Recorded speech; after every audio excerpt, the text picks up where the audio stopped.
sering dengan kajian hadis yang untuk memotivasi kita untuk senantiasa beribadah kepada Allah. Pada kesempatan malam hari ini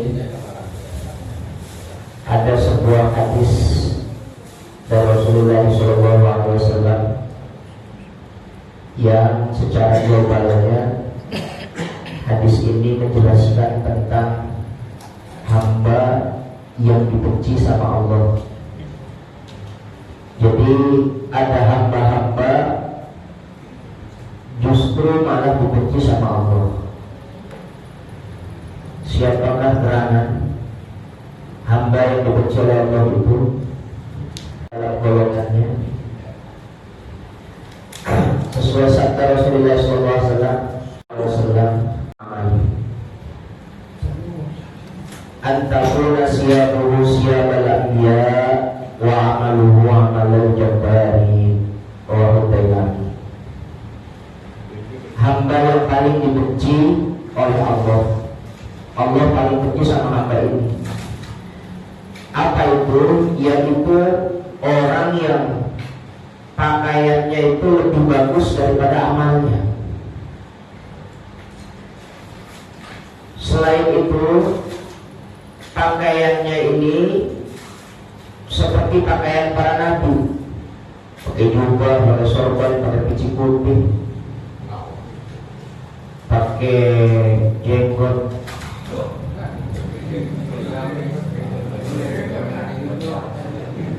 Tetapi amal perbuatannya seperti jabari, orang-orang yang antara murka, senangnya nipu, senangnya bohongin orang.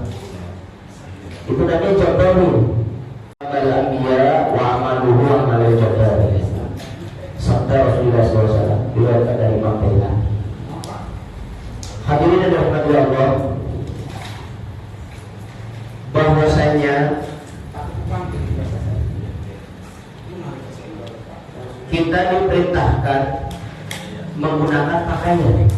Satu, kita diperintahkan oleh Allah untuk menggunakan pakaian. Pakaian seperti apa yang diperintahkan oleh Rasulullah SAW? Karena di akhir zaman ini orang pakai baju aja keliru. Pakai baju, dipanggil kiai dicocok, kalau dipanggil ustaz pakaiannya lebih dari ustaz. Pakainya gamis, sorbannya nyengser sampai lantai kayak Batman. Kepalanya diikat pakai udang-udang. Kiai bukan, ustaz bukan, kan begitu ya. Habib ya jauh. Ada orang-orang yang kayak begini pakai kostum aja salah. Kenapa demikian? Karena cuma ngejar tren aja. Sunnah lo pakai gamis, sunnah lo ajar Rasulullah pakai gamis, sehingga pakai baju sembarangan aja. Macam buat dan para kepeng berpola. Pakai kostum itu banyak yang keliru katanya. Contohnya apa? Pakai gamis, pakai udang-udang, baju-baju yang seperti Nabi itu dipakai buat demo. Maka dia bilang jauh lebih bagus, jauh lebih baik pakai pakaian batik untuk sholat ketimbang gamis untuk demo. Gitu tuh. Bagusan batik, mulai gimana hatinya nih? Bagus, habis kondangan. Wah itu sih boleh nemu. Jadi bagusan batik dipakai untuk sholat ketimbang gamis untuk demo. Bahkan saya punya guru tuh Gus-Gus. Beberapa kali saya pernah ngaji sama dia. Gus-Gus itu bilang, kalau ukuran ketakwaan orang itu dilihat pakai gamis, pakai jubah, itu orang-orang itu sebenarnya dalam kondisi keliru. Kenapa? Abu Lahab juga pakai gamis. Kalau ukuran ketakwaan itu adalah jenggot, karena sunnah katanya, maka Abu Lahab juga pakai jenggot. Maka kata guru saya tadi itu, at-taqwa haruna, takwa itu ada di sini, bukan di baju. Maka ini kritik sosial.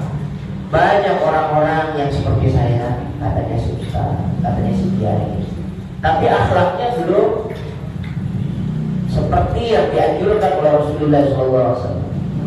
Bajunya sebagus, bajunya luar biasa, akan tetapi itu ada apa?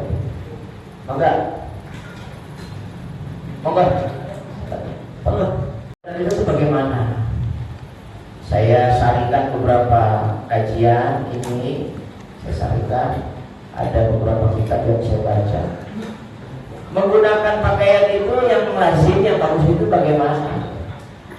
Kata Imam Nawawi dalam Hidayatul Hidayah, fa idza labista siyabak, jika kalian mau memakai pakaian kalian, fanwi bihi iftisalu awamirillahi ta'ala fi sitratil awrati wakhdaru ayyakuna masluka min libasi mu'atal khalq. Yang pertama, kalau kita mau pakai pakaian itu harus niat. Kita kan dikasih pakaian nih, kasih baju sama Allah Subhanahu wa ta'ala. Maka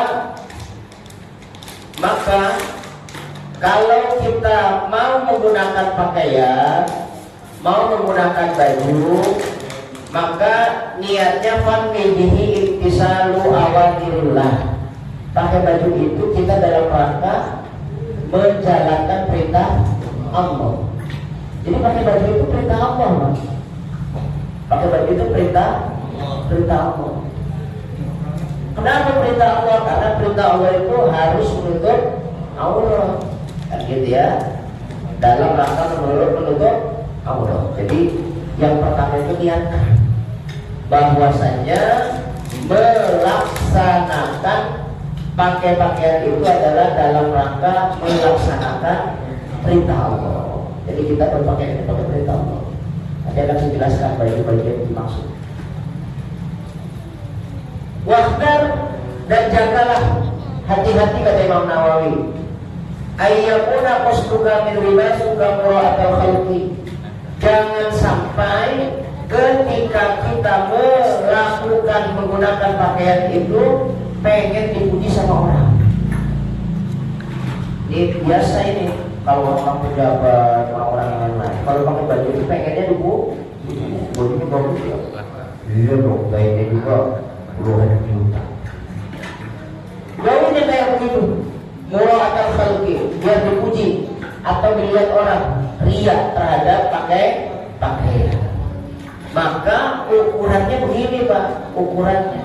Kalau belum pantas pakai yang itu jangan dipakai, takutnya mura'atal khalqi, jadi riya.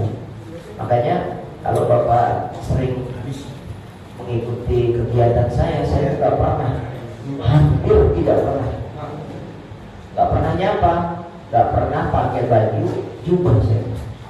Itu dari mulai saya selesai motor begini. Gitu. Kenapa? Karena menurut saya belum pantas. Ilmu yang belum pantas, akhlaknya lagi belum pantas. Bukan berarti nggak punya. Saya juga itu punya. Jubah saya bagus-bagus ya. Dan belinya masih tanah apa? Bajunya bagus, tapi hampir nggak pernah saya pakai. Tapi kalau malam gitu, kalau saya sendirian lagi tahajud, lagi di rumah, Quran malam gitu, saya pakai itu sambil menghadap Allah. Saya soalnya pernah pakai jubah, gitu sini, pakai dari mana ya? Kata Habib, pakai undang-undang, Habib dari mana ya? Gitu. Besoknya nggak jadi pakai lagi ya. Kenapa? Takutnya mura'atal khalqi. Begitu.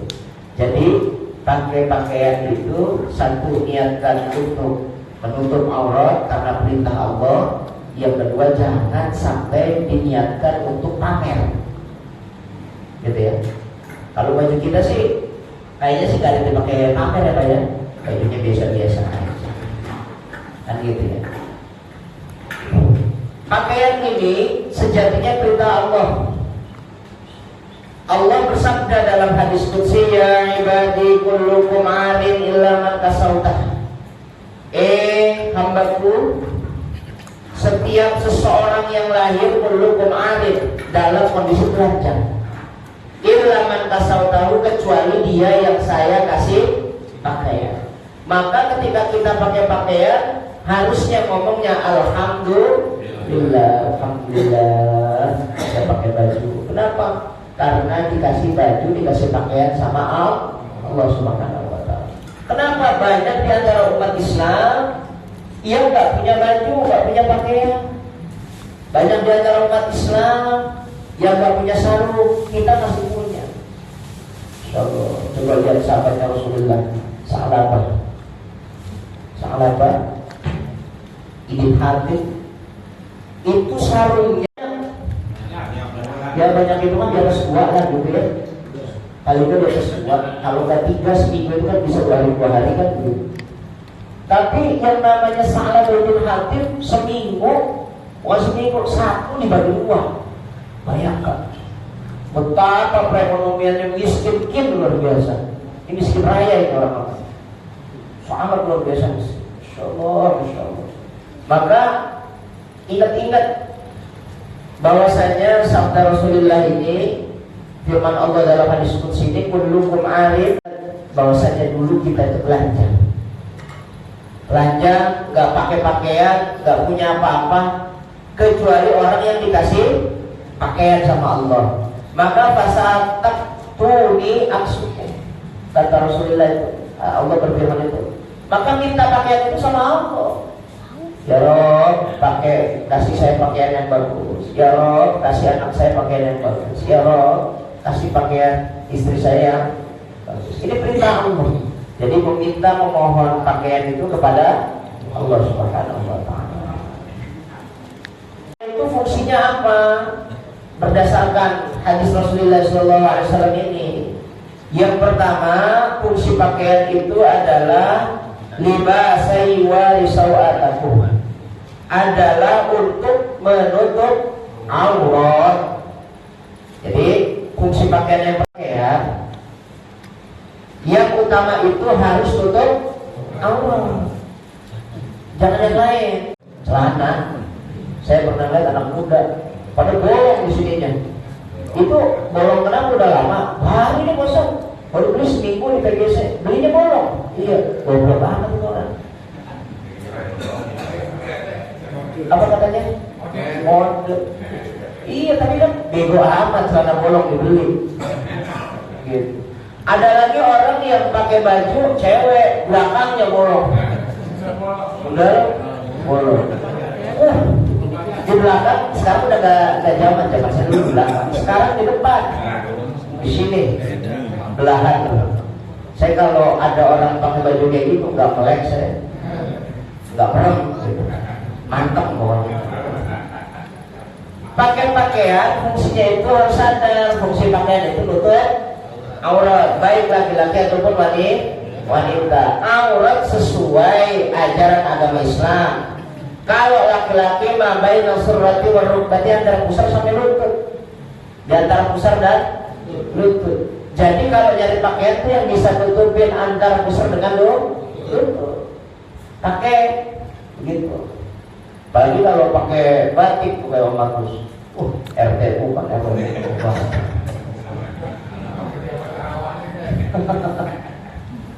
Batiknya itu batik kondangan itu kan. Bagi batik kondangan itu apa? Biasanya jadi panitia. Pakai batik yang bagus sedikit, dan al-hadi, batik keris, begitu. Batik yang satu kodi 100.000, bagus sedikit kalau menghadap Allah tuh. Jadi tutup aurat, auratnya ditutup baina surrati wa rukbati, antara pusar dengan lutut, antara pusar dengan lutut. gitu. Apalagi pakai batik, pakai sarung, pakai koko, itu cakep gitu kan. Dan untuk aurat banget. Kalau wanita seluruh badan kecuali muka dan telapak tangan, gitu ya. Kadang-kadang dibablasin, mukanya udah tutup, gitu. Dipakai nama toko, gitu. Kelihatan matanya dong tuh, ciluk. Padahal penutup aurat wanita itu baik seluruh badan kecuali muka dan telapak tangan. Kalau orang mau ngelamar itu boleh dilihat satu muka, dua tangan. Jadi jangan sembarangan kalau mau ngawinin orang, Pak, mukanya dulu dilihat. Kalau nggak seret, nggak demen, jangan dikawinin. Dilihatin mukanya kurang bagus, cari lagi. Begitu. Muka itu untuk melihat wajah. Kalau tangan, telapak tangan boleh dibaca, dibuka, boleh dilihat. Jadi orang-orang baik, orang-orang yang jalurnya solihah gitu ya. Terus rasa itu ke depan itu di telapak tangan kelihatan. Ada ilmunya tuh bagus. Saya tuh diajar namanya ilmu abjad. Jadi kalau misalkan ngelamarin orang disuruh lihat telapak tangan, saya lihat jalan bagus sih, bisa. Ternyata ada juga orang-orang yang dilihat nggak bagus. Jadi boleh dilihat muka dan telapak tangan. Ini ilmu abjad. Masya Allah. Jadi auratnya kalau wanita itu antara pusar dan lutut, sedangkan wanita seluruh badan kecuali muka dan tangan. Setelah auratnya ketutup, baru fashion. Cari yang bagus, cari untuk keindahan. Jadi pakai pakaian itu di samping nutup aurat, cari yang bagus, cari untuk fashion. Jangan ini tahun 2024 celananya baggy, pakainya cutbray. Pas dipakai tuh cutbray, mau kemana? Gak tahu, pakai celana cutbray ada tahun 70-an. Gak bagus itu, gak bagus. Jadi ikutin fashion yang sekarang. Baju yang sekarang kayak gimana? Bukan, maka setelah nutup aurat, lalu baru yang modern. Kalau sekarang pensil, misalnya pakainya pensil, tapi tetap prinsipnya harus nutup aurat, kan gitu ya. Begitu tuh pakai pakaian. Saya suka ngepasin tuh, tapi saya sudah bisa ngepasin pakaian istri. Kalau istri saya selalu, karena saya kalau baju dibelinya sama istri.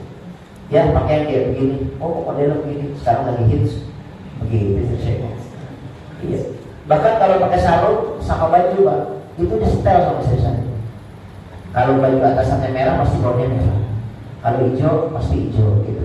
Kalau hijau putih nanti dikasih sorban sama istri saya. Ini kalau khutbah pakai sorban yang ini hijau. Begitu. Saya nggak berani melawan sama takut dibentak. Kalau dibentak sih jadi goblok mendadak. Ya sama kayak bapak juga kan ya. Kalau dibentak sama istri, jadi goblok mendadak. Wow, kalau di sini kok kelihatannya jagoan. Di dalam rumah kok bagus, diketok cetok dia mah aja. Kucing dia sih. Jadi fashion. Ya sekarang pokok ya sekarang lagi hits apa? Aku tahu belum ganti. Masya Allah. Udah gitu ketika mau sholat ini Bang. Masya Allah. Ini mohon maaf ya Bang. Mau sholat antara baju main, baju kerja sama baju sholat digabung. Baunya 7 rupa ya. Bau ikan patin, ikan emas, ikan lele nyampur di situ. Habis dari empang, tapi masih mendingan sholat ya. Daripada kita. Kalau berenang, kalau memang sudah niatnya berenang di pantai di sana kan gitu, udah siapin baju berenang kayak gimana pakai baju berenang itu umum. Kalau misalkan dia laki sama laki-laki, baju berenang laki-laki gitu. Kalau berenang sesama wanita tuh kayak begitu, kan begitu. Jangan sembarangan. Berenang pakai mukena cewek. Wah, orang biasanya pakainya katun. Dia pakainya bukan katun, tapi drill, gatel. Jangan dipakai. Berarti dia nggak sesuai fungsi kalau begitu. Kan begitu ya. Gitu. Ada yang sama kain tertentu itu dia alergi. Maka kata Rasulullah jangan dipakai. Jangan dipakai. Pakainya bagaimana? Pakai pakaian yang sesuai karakter kita. Pakai pakaian yang sesuai dengan apa yang kita punya, kesehatan kita. Jadi sehat, nutup aurat, fashionnya dapat, buat kesehatan, nyaman dan gitu. Bapak nyamannya pakai baju apa? Gitu ya. Jangan pakai baju enggak. Orang Indonesia, saya kasih tahu, orang Indonesia ini negaranya negara tropis. Jangan pakai uang. Paham gak itu? Kalau pakai uang, pakem kita. Mantap.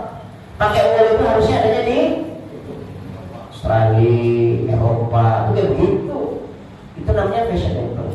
Untuk kesehatan juga kan ya, untuk nakal dingin, untuk nakal panas. Jadi, mohon maaf ya Pak, kenapa orang-orang Arab itu pakai baju jubah, pakai baju gamis? Ya, di sana tuh panas Pak, panas di sana itu. Dan panasnya itu panas angin kan gitu ya, anginnya panas gitu. Maka untuk pakai bajunya mereka itu cara desainnya dia begitu, dikurung semuanya. Itu kan namanya baju kurung kalau di Indonesia, dikurung dari atas sampai bawah. Jadi nggak ada yang kena kulit. Syaratnya itu tidak terlalu banyak dihiasi warna. Jangan banyak-banyak warnanya. Banyak banyak. Sini putih, sini merah, sini hijau, sini kuning, sini hitam. Bendera apa itu? Dan gitu. Pakai baju itu jangan terlalu banyak warna. Karena ada beberapa ulama menyatakan lebih dari 4 warna itu makruh. Batik itu nggak 4 warna. Bapak udah tahu nggak batik itu bikinnya dari berapa warna? Nggak pernah main di museum batik ini berarti. Di museum batik itu ternyata batik itu warnanya itu nggak banyak warna. Itu maksimal cuma 3 warna. Cuman karena dia cantik, gitu. Jadi kelihatannya banyak warna. Padahal nggak banyak warnanya. Itu kayak payet tuh, kayak Pak Haji. Itu warna dasarnya hijau, ketahuan. Warna dasarnya hijau. Kalau payet warna dasarnya putih. Abu-abu itu warna dasar. Abu-abu itu warna dasar. Abu-abu itu warna perpaduan, percampuran. Minyak wangi. Jangan pakai minyak rem dulu. Kalau bagus kan nggak pakai minyak wangi, dia pakainya minyak rem. Pakai minyak wangi kan gitu. Minyak wangi itu ke baju, ke rambut. Kalau minyak wangi jatuh ke rambut namanya frizz, lavender kan gitu ya. Kalau ke baju ya kenso ya apa kan gitu, minyak wangi itu. Pakai minyak wangi yang bagus, yang enak. Cara pakai minyak wangi ala Rasulullah SAW itu dites, dipakai dulu, dipakai, masuk ke dalam musola, dicium, ih wangi lu, oh bagus, pakai minyak wangi. Sama Ustaz itu bilang, ih wangi lu, Pak Abu juga wangi amat, kayak kuburan baru. Candanya kan begitu ya, kuburan baru kan gitu wangi kan gitu. Yang lain kan nyium wangi, ada 5 orang ngomong wangi, besok boleh dipakai. Kita pakai masuk musola, dengar semua orang, jangan dipakai. Itu namanya wangi menurut kita, nyiksa buat orang lain. Ini kejadian Pak. Saya ngajar ngaji siang, hari Selasa, di mana-mana lah, banyak ngaji siang. Satu waktu saya masuk musola, hampir bilang kesadaran saya, pas, oh ini ada orang pakai minyak nyong ini. Minyak yang boleh nut kan gitu. Ya Allah ya Rabbi. Kan gitu. Jadi minyak wangi itu harus dipakai yang universal. Yang menurut kita wangi, menurut orang lain juga. Maka Rasulullah SAW pernah ditanya sama sahabat, ma hubbikum ya Rasulullah fid dunya. Ya Rasulullah, ma hubbikum fid dunya. Ya Rasulullah, kamu itu di dunia itu punya hobi apa enggak sih? Kan gitu. Kita kan selaku umatnya manusia lah ya, pasti kan punya hobi ya. Kayak orang yang pinter itu ada hobi namanya epilepsi, yang ngumpulin perangko, apa namanya? Filantropi, apa? Epilepsi, apa? Penyakit. Belum kan yang ngumpulin perangko, apa namanya? Oh, filantropi, bukan epilepsi, udah berubah berarti. Oh, Agus, epilepsi. Pilate, lu kan perangko tuh orang pinter. Hobi itu hobi. Saya punya kawan tuh, Pak, punya kawan di UIN dulu sekolah bareng. Hobinya itu ngumpulin tutup limun. Unik ini orang. Namanya Bagus adik mereka. Ngumpulin tutup limun. Dia punya tutup limun dari tahun 1998. Tahun tua itu 1998 tutup limun ada. Masya Allah kata kita luar biasa. Kata dia bilang, saya kan waktu itu panggil orang. Oh, ini dulu pernah ada orang nawar itu satu Avanza, gak saya kasih. Tapi goblok.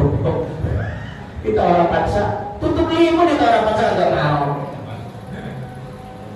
Tutup limun, tahu tutup limun gak? Iya, yang kalau apa sih Rasulullah? Yang pertama nikah kawin, gentle. Jangan mentok-mentok. Gitu. Kawin untuk yang kedua, ketiga kali nggak pernah berani depan istri. Tapi kawin, gitu. Kenapa kamu nggak berani? Oh, istri galak. Nggak ada Rasulullah. Hobinya apa? Kawin. Berani nggak gitu? Ngomong di depan bini, begitu berani apa enggak? Oh, itu berani aja. Mau asal lu laki-laki mau kosong lu kan gitu. Yongnya kita mau gini. Rasulullah hobinya nikah. Yang kedua aktif, pakai wangi-wangian. Paham gak nih? Rasulullah hobinya pakai minyak wangi, pakai parfum. Ya. Tapi Rasulullah nggak pernah ngomong parfumnya apa. Nggak pernah nanya merek. Nggak ditanya sama sahabat, ya Rasulullah minyak wanginya apa? Enggak. Rasulullah senangnya wangi-wangian. Yang wangi Rasulullah senang. Maka Rasulullah SAW nggak pernah nyebut pakai ya wangi-wangian, isik, kasturi, seribu bunga, malaikat subuh, nggak pernah ngomong. Gensor datang, gensor daun, gensor bambu, nggak pernah. Bakara, fixer pentit, nggak pernah ngomong begitu. Brekopiu, nggak pernah ngomong kayak begitu. Yang jelas aktif pakai minyak yang wangi sih. Datang ke Indonesia, tepatnya di Jawa sama di Sunda.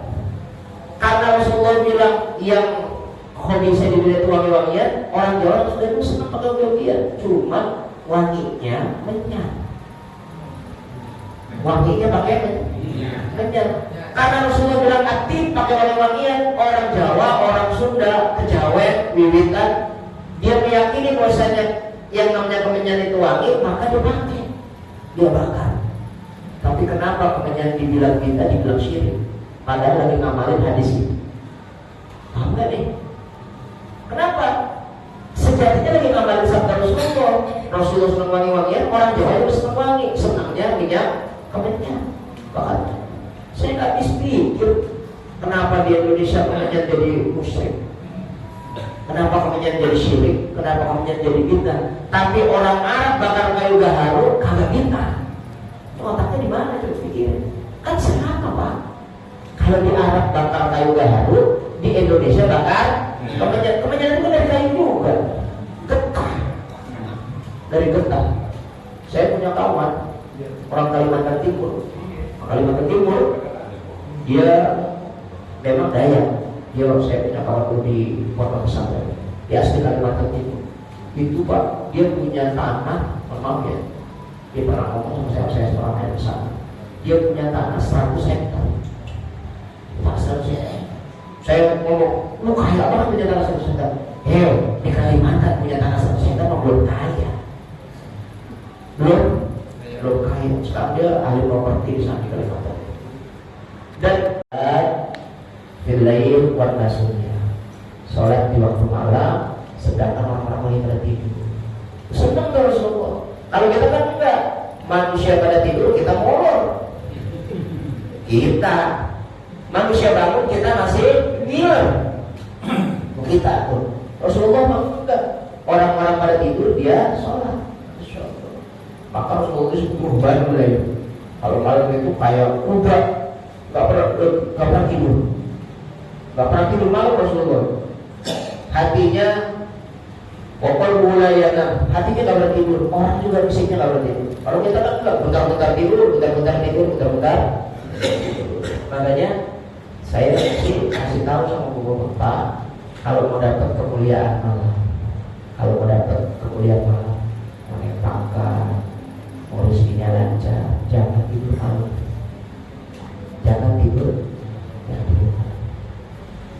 Bisa nggak kira-kira?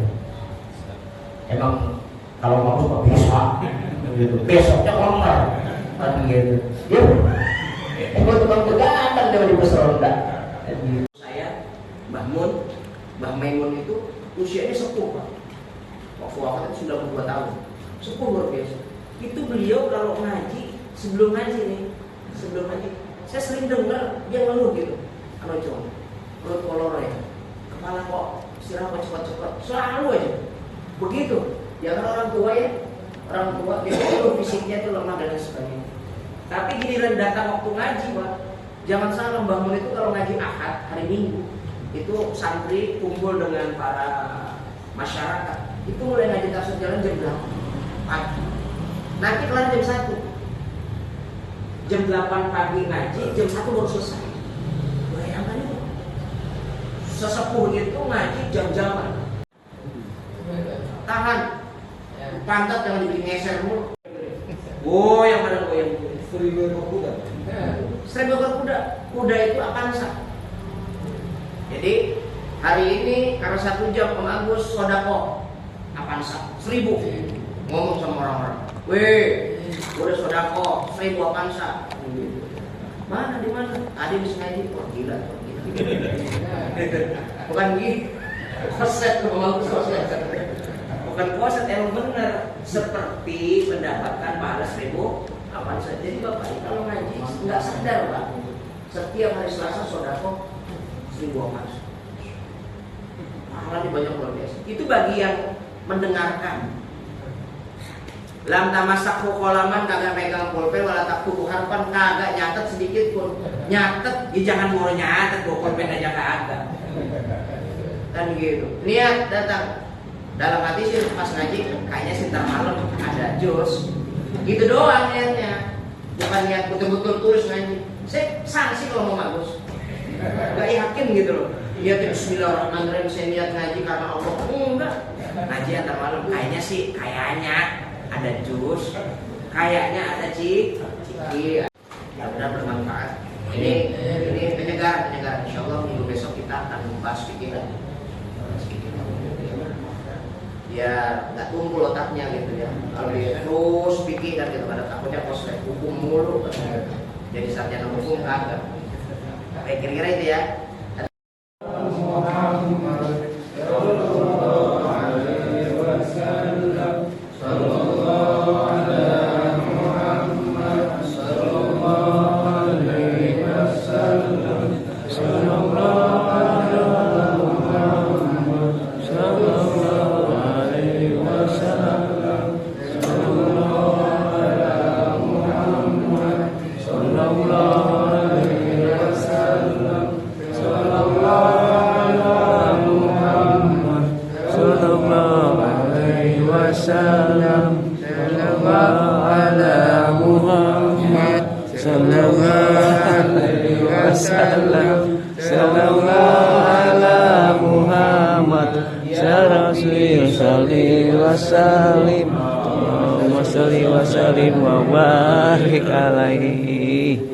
Alhamdulillah sehat. Ya Allah sehat.